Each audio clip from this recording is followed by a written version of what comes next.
টয়লেটে ঢুকে ভুলেও যে চারটি কাজ করবেন না। যদি চারটি কাজ করেন তাহলে আপনার জীবনে মহা বিপদ আসবে। অনেকে বলে, হুজুর ঘরের মধ্যে বিপদ আপদ লেগেই আছে, ঘরে বাচ্চা অসুস্থ, সুস্থ হয়েছে, স্ত্রী আবার অসুস্থ হয়ে গেছে। আবার অনেকে বলেন, হুজুর রাত্রিকালীন সময় কে যেন একটা হাঁটে, একটা ছায়ার মতো কি ঘরের মধ্যে, আবার আমার বাচ্চাটা যখন কান্না শুরু করতেই থাকে।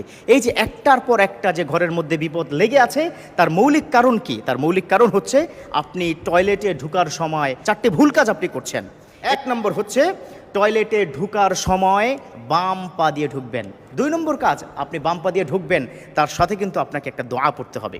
আপনারা সবাই জানেন যে টয়লেট হচ্ছে বদজিনদের একটা আখড়া, একটা আড্ডাখানা, শয়তানদের একটা আড্ডা, একটা জায়গা যেখান থেকে পুরো ঘরের মধ্যে জিন ভূত ছড়িয়ে আপনার বাচ্চাকে ডিস্টার্ব করে, আপনাকে ঘুমের মধ্যে আতঙ্ক দেয়, আপনাকে বিভিন্নভাবে বিভিন্ন ছুড়োতে আপনাকে ডিস্টার্ব করে।